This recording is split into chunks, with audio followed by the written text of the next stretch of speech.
You know, in every field of study, there are figures who follow the rules, who add a brick or two to the edifice of knowledge. And then there are the rebels, the ones who look at the whole building and ask, are the foundations even sound? They don't just add to the conversation, they change its entire direction. Today, we're diving deep into the life and work of one of sociology's great rebels, Michael Burawoy. This was a man who believed that to truly understand the world, you couldn't just read about it in a book or analyze it from a comfortable office. No, you had to get your hands dirty. You had to live inside the very systems you were trying to dissect. And by doing that, by trading the university classroom for the factory floor, he developed a set of ideas about work, power, and capitalism that are more relevant today than ever before. Now, that's a powerful statement. When a body as significant as the European Sociological Association labels someone a giant, it's not just polite praise. That word, giant, implies a legacy that's impossible to ignore. It means that you can't really study the field anymore without bumping into their work, without grappling with the questions they posed. A giant is someone who casts a long shadow, someone who provides a new vantage point from which to see the world. And Burawoy was exactly that. He didn't just write papers, he forced a fundamental reevaluation of how we think about one of the most basic human activities, our work. His ideas challenged a century of established thought, and that's why his loss was felt so deeply across his entire discipline. But here's what makes his story so incredibly compelling. His insights weren't born in the quiet, sterile environment of a library. They were forged in noise, in grit, and in sweat. His journey starts not with a PhD program, but with a restless spirit, a deep-seated desire for adventure, and a rejection of the conventional path. It's a journey that takes him from the elite world of Cambridge mathematics to the copper mines of a newly independent African nation, and finally, to the greasy, clanging, relentless factory floors of South Chicago. He was convinced that truth wasn't something you could find in a statistical table alone. It was something you had to experience. So the question we need to ask is, who was this remarkable individual? And how on earth did these adventures lead him to a profoundly new and frankly radical understanding of the modern workplace? So here's how we're going to unpack his story. First, we'll get to know the man himself, this rebellious sociologist. Then we'll explore the central mystery he discovered on the factory floor, a puzzle that just didn't make sense. That puzzle leads us straight to his most famous and groundbreaking idea, the game of making out.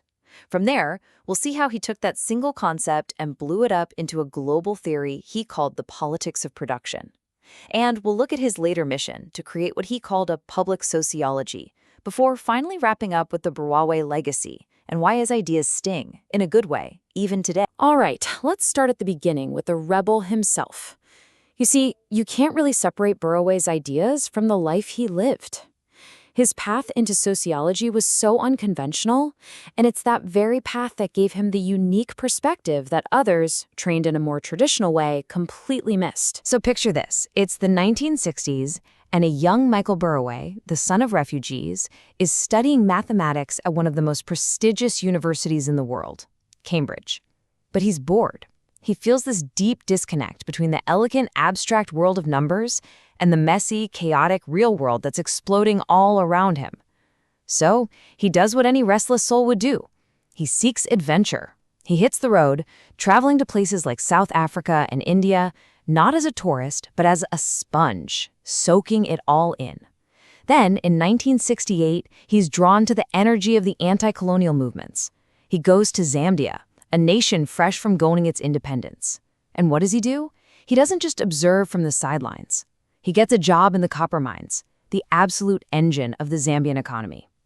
He wanted to understand the hopes and struggles of a post-colonial nation from the inside out. This became his method. A few years later, in 1972, he officially starts his PhD in sociology in Chicago. But for him, the real classroom wasn't on campus. It was on the floor of an engine plant in South Chicago, where he got a job as a machine operator for nearly a year. This dedication to what sociologists call participant observation, fully immersing yourself in the world you're studying, wasn't just a research technique for him. It was the very foundation of his intellectual and moral project. Okay, so it's on that factory floor, surrounded by the constant roar of machinery, the smell of oil, the daily grind, that Burawoy comes face to face with a deep puzzle. It was a contradiction that the dominant theories of the day just couldn't explain. He saw something that didn't fit the standard narrative about work and capitalism. For over a century, the main critical perspective on factory life came from Karl Marx. And the basic idea was pretty clear. The factory is a war zone. It's a site of inherent conflict between owners who want maximum profit and workers who are fundamentally exploited. In this view, workers work because they have to. They're controlled by coercion, the constant threat of being fired, of poverty, of discipline from the foreman. Their labor is basically extracted from them against their will. But what Burawoy saw with his own eyes didn't quite line up. Of course, the conflict was real, but there was also this incredible amount of cooperation. People weren't just passively doing the bare minimum. They were often working with surprising energy, with creativity, with consent. This led him to ask a question that was as simple as it was profound. If work under capitalism is just coercion and exploitation, then why do we so often work so damn hard?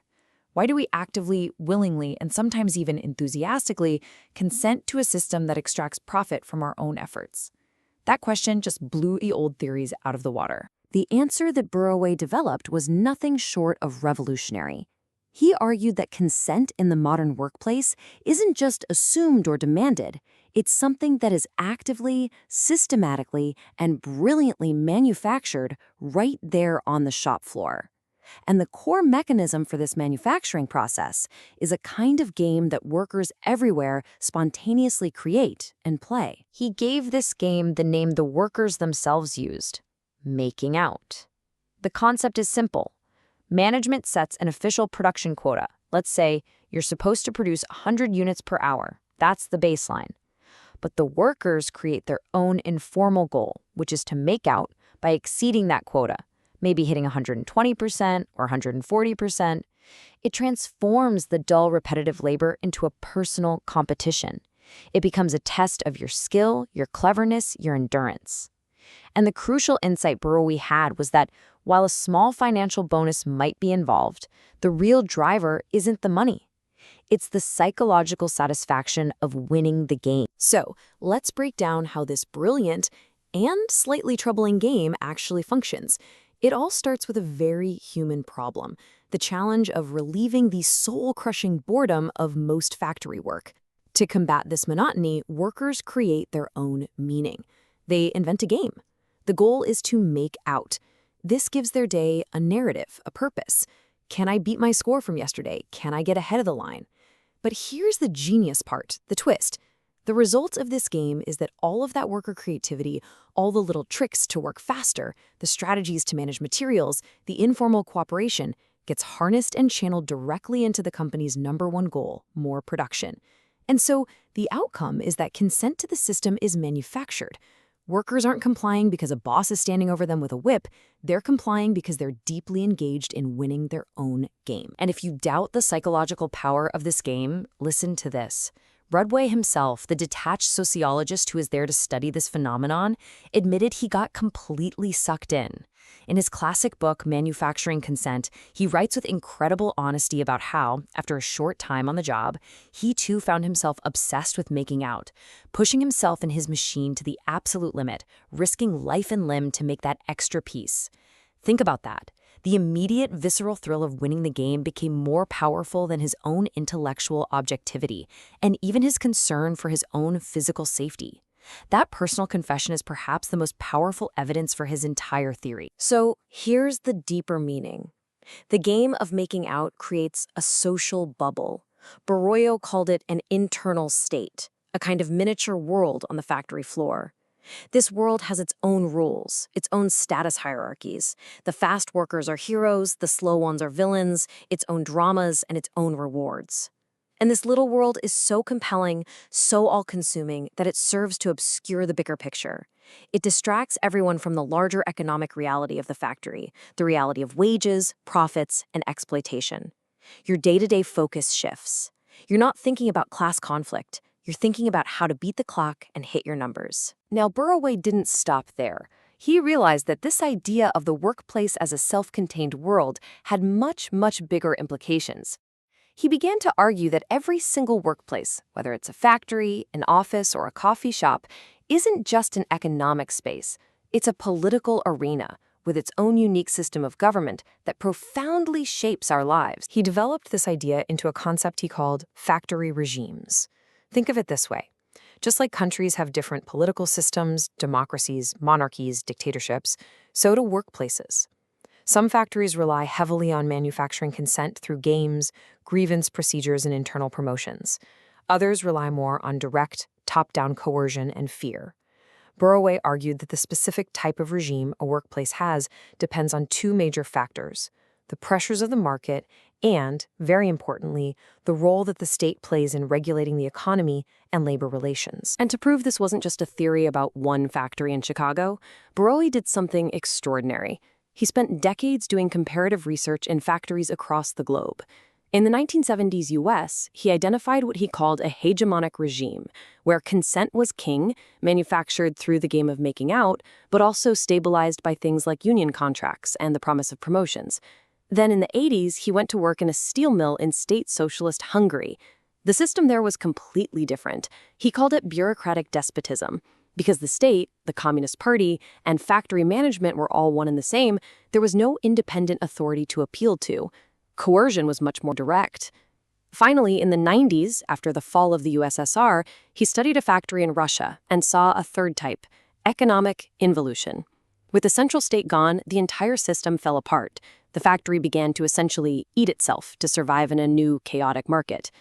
This incredible global comparison showed that his theory was a powerful tool for understanding not just a single workplace, but the entire political economy of a nation. After decades of this intense, on-the-ground research, Burawoy, in his later career, turned his critical eye onto his own profession.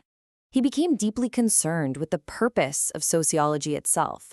He was not satisfied with the idea of brilliant research simply being published in obscure journals that only a handful of other academics would ever read. He wanted more. He famously laid out a map of his field, dividing it into 4 distinct types. First, there's professional sociology. This is the core of the discipline, the rigorous, peer-reviewed research that academics do for each other. Second, there's critical sociology, which he saw as the field's conscience, always questioning the core assumptions of the professionals. Third is policy sociology, which is research done in service of a specific client, like a government body or a nonprofit. But the fourth, and the one he became a passionate advocate for, was public sociology. This was his call to bring sociology out of the ivory tower and into a genuine, two-way conversation with the public, making its insights a vital part of our shared civic life. Now, he was very clear that all 4 of these are important. He wasn't trying to replace one with another. He argued forcefully that professional sociology, with its commitment to evidence and rigorous methods, provides the essential foundation. Without it, public sociology would just be empty chatter. But, and this is the key, he believed that public sociology is what gives the entire enterprise its ultimate purpose, its very reason for being. What's the point of all this knowledge, he asked, if it doesn't help the public understand the social forces that shape their own lives? So, as we wrap up, let's consider his legacy. Why do these ideas, forged in the smoke and noise of 20th century factories, still have so much to teach us in the 21st century? What is the lasting impact of this rebellious sociologist? At its heart, Michael Burawoy's legacy is a powerful new lens for seeing and understanding power. He showed us that the most sophisticated and effective form of control isn't raw force. It's engineered consent. It's the subtle art of getting us to willingly, even enthusiastically, participate in our own subordination. And this idea is everywhere today. Think about the gamification of the modern workplace, with its digital leaderboards, its employee of the month competitions, its team-building exercises designed to foster company loyalty. Think about the gig economy, where an app turns work into a game of chasing ratings and bonuses, all while obscuring the fact that you have no benefits or job security. Burawoy's fundamental insight that our agreement is something that is actively won from us, not just demanded, is more critical than ever. And in the end, he left us with a mission, a challenge, perfectly captured in this quote. In a world full of inequality, he argued, sociology can't be neutral or dispassionate. It needs to have teeth. It needs to be a sociology that stings. One that makes us uncomfortable, that challenges our assumptions, that forces us to see the hidden politics of our own daily lives. For Burawoy, the goal wasn't just to understand the world. It was to give us the tools to question it, and ultimately to imagine how we might change it. A truly fitting legacy for a giant of his discipline.